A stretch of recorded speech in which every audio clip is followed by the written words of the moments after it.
दोस्तों, टाटा स्टील की बात करें तो यहाँ पे बहुत सारी अपडेट निकल के आ रही है जिनको एक-एक करके हम डिस्कस करने वाले। नई रेटिंग मिली है टाटा स्टील को और टाटा स्टील ने क्वार्टर 3 की तैयारी भी कर ली है। इसकी जानकारी मिल चुकी है। इनसाइडर ट्रेडिंग के लिए ट्रेडिंग विंडो को क्लोज करने का फैसला हुआ है। इसके अलावा टाटा मोटर्स का जो ग्लोबल मार्केट में एक बड़ा झटका लगा है, वहाँ पे काफ़ी बड़ी रकम इनसे डिमांड की गई है। पूरा मामला क्या उसको समझने की कोशिश करेंगे। दूसरी तरफ अगर हम टाटा मोटर पैसेंजर व्हीकल की बात करें तो यहाँ पे बड़ी गुड न्यूज़ निकल के आ रही है।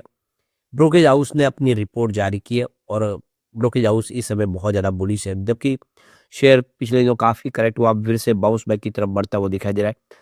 टाटा मोटर कमर्शियल व्हीकल की बात करें, यहाँ पे देख सकते हो कि काफ़ी ज़बरदस्त तेज़ी के बाद थोड़ी-सी प्रॉफिट बुकिंग हावी हो गई है, क्योंकि काफ़ी कम समय दौड़ लगाई थी। टाटा पावर की बात की, यहाँ पर भी कुछ बड़ी अपडेट निकल के आ रही है। कंपनी के फ्यूचर प्लान को जानेंगे, किस तरह से टाटा पावर आने वाले समय बेहतर करेगा, उसको समझेंगे इस वीडियो के माध्यम से। लेकिन फ्रेंड्स, उससे पहले अगर आप पहली बार हमारे चैनल पे आए तो चैनल को सब्सक्राइब कर दीजिए, एक बेल आइकॉन दबा दीजिए ताकि जब भी नया वीडियो बने पहला नोटिफिकेशन आपको मिले। वीडियो पसंद आए तो लाइक से जरूर कीजिए।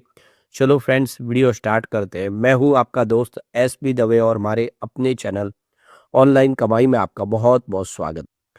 सबसे पहले टाटा स्टील के कारोबार की बात हो, 169 पर क्लोजिंग थी, जहाँ पे 0.60% की गिरावट देखने को मिली। अब टाटा स्टील की परफॉर्मेंस देखें तो 122 इसका 52 वीक का लोअर हाई 186 का है और उम्मीद है कि आने वाले समय यहाँ से अब बेहतर करता हुआ दिखाई देगा।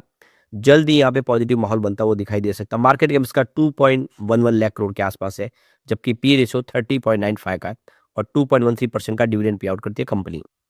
अब यहाँ पे जो बड़ी गुड न्यूज़ निकल के आ रही है, टाटा स्टील ने जो जानकारी दी उनको क्रेडिट रेटिंग एजेंसी की तरफ से रेटिंग प्राप्त हुई है। तो ये देख सकते हो कि 24 दिसंबर 2025 की ये लेटेस्ट अपडेट है, जिसमें आप देखिए एस&पी ग्लोबल रेटिंग की तरफ से इनको रेटिंग प्रोवाइड की गई है और रेटिंग है ट्रिपल बी की रेटिंग दी गई है और आउटलुक को स्टेबल रखा गया है। तो ये आप देख सकते हो कि एस&पी ग्लोबल की तरफ से काफ़ी अच्छी रेटिंग मिली है और इस रेटिंग का मिलने का मतलब ये है कि टाटा स्टील का कामकाज मजबूत है और आने वाले समय भी बिजनेस ऐसी तरह से आगे ग्रो करता हुआ दिखाई देगा। ट्रिपल बी की रेटिंग काफ़ी मायने रखती है। दूसरी जो बड़ी अपडेट निकल के आ रही है, टाटा स्टील ने अपनी क्वार्टर 3 की तैयारी कर ली है और इसकी जानकारी देकर उन्होंने ट्रेडिंग विंडो को क्लोज करने का फैसला किया है। तो टाटा स्टील देख सकते हो कि अपनी ट्रेडिंग विंडो को क्लोज करने जा रहे हैं।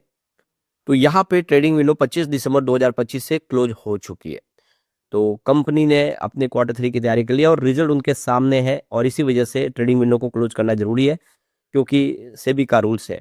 तो आप देख रहे हो कि अब कोई भी इनसाइड ट्रेडिंग नहीं कर पाएगा और रिजल्ट हमारे सामने जल्दी आएगा।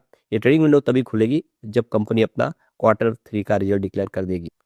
अब यहाँ पे जो बड़ी अपडेट निकल के आ रही है, टाटा स्टील पर नीदरलैंड में बड़ा मुकदमा हुआ है और वहाँ पे जो लोकल लोग हैं उन्होंने 1.4 अरब यूरो का मुआवजा मांगा है।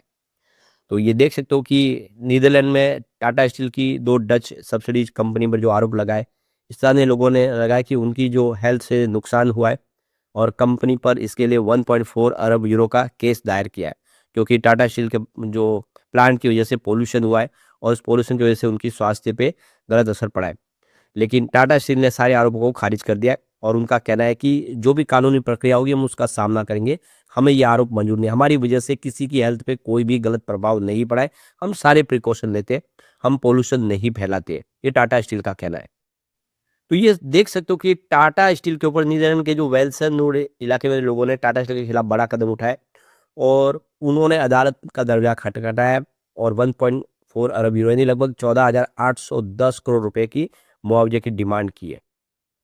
तो टाटा स्टील ने जानकारी दी है कि जो स्थानीय निवासियों का जो संगठन है, इधर की स्ट्रेचिंग फ्रीज विंड एसएफडब्ल्यू ने ये मुकदमा दायर किया है। मामला नीदरलैंड के होर्लेम शहर से स्थित उत्तरी हॉलैंड की जिला अदालत पर दर्ज किया गया है। तो नीदरलैंड का जो बीवी और टाटा स्टील इजोमेदुन का जो उनको प्रतिवादी इसमें बनाया गया है। तो मामला अदालत में चलेगा और टाटा स्टील का कहना है कि हमने कोई गलत नहीं किया है। तो टाटा स्टील ने इन सारे आरोपों को सिरे से खारिज कर दिया है। कंपनी का कहना है कि उन पर लगाए गए आरोप तथ्यों पर आधारित नहीं है। इनके समर्थन में कोई भी ठोस सबूत पेश नहीं किया गया, यानी ऐसा कोई भी एविडेंस नहीं है जो साबित करे कि टाटा स्टील की वजह से उनके स्वास्थ्य पे कोई गलत असर हुआ है।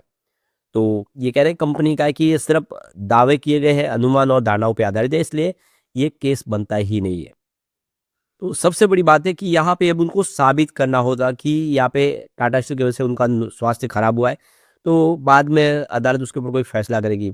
तो इसमें 3 से 4 साल का समय लग सकता है, यानी फिलहाल अदालत किसी प्रकार का कोई मुआवजा देने पर विचार नहीं करेगा। यानी अभी रिसेंटली अदालत किसी प्रकार का कोई आदेश नहीं देगी, तो कोई टेंशन वाली बातें हैं टाटा स्टील के लिए।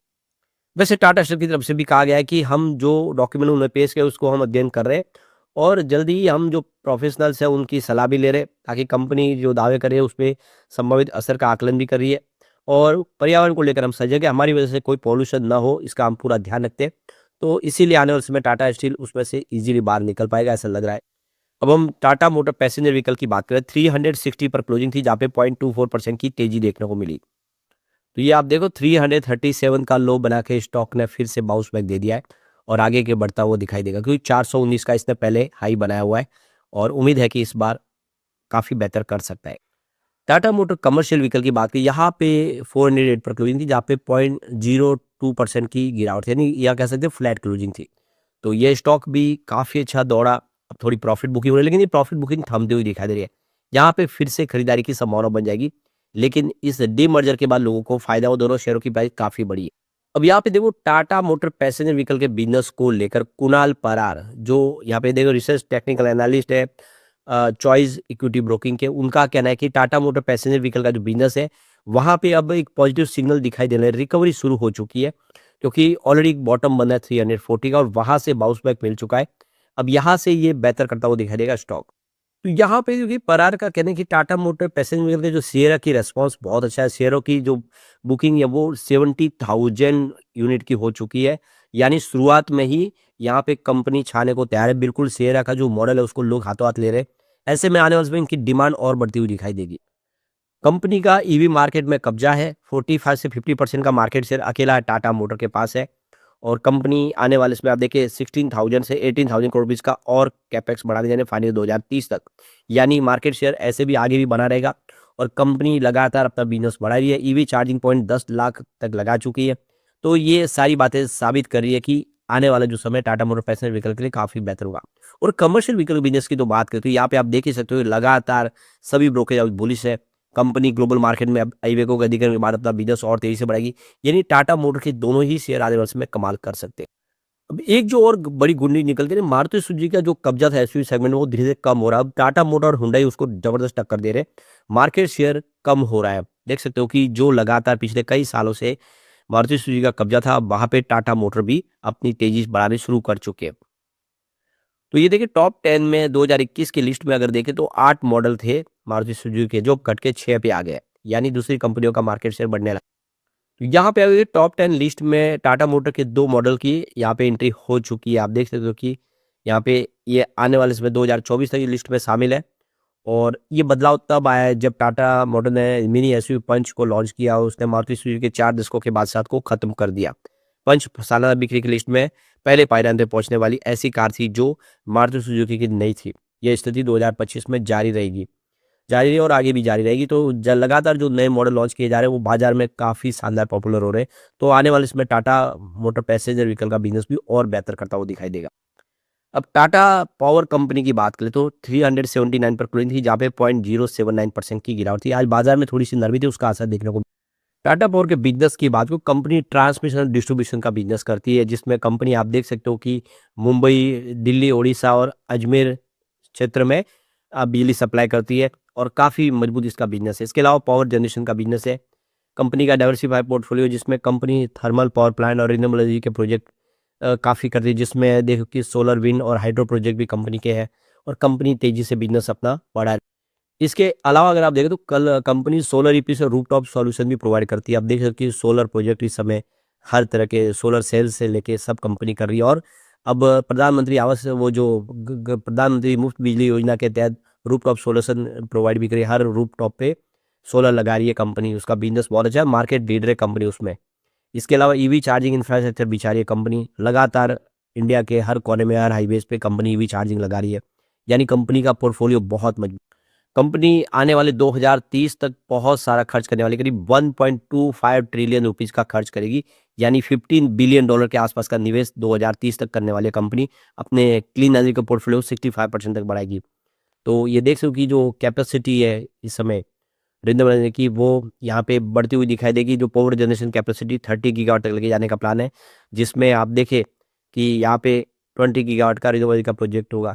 तो 2024 तक जो 7 गीगावाट है उसको 20 गीगावाट तक किया जाएगा रिन्यूएबल एनर्जी को भी। और आने वाले समय जो 1 लाख करोड़ तक का रेवेन्यू और 10,000 करोड़ रुपीज़ का प्रॉफिट का लक्ष्य लेके कंपनी आगे बढ़ रही है। ये बातें साबित कर रही है कि टाटा पावर आने उसमें कमाल कर सकती है। लेकिन फ्रेंड्स, कोई भी इन्वेस्टमेंट करने से पहले अपने फाइनेंशियल एडवाइजर से एडवाइस ले ले या अपना खुद का रिसर्च करें, क्योंकि मैंने वीडियो आपके एजुकेशनल पर्पज के लिए ही बनाया। वीडियो पसंद आए तो लाइक से जरूर कीजिए और चैनल को सब्सक्राइब कर दीजिए। Thank you friends.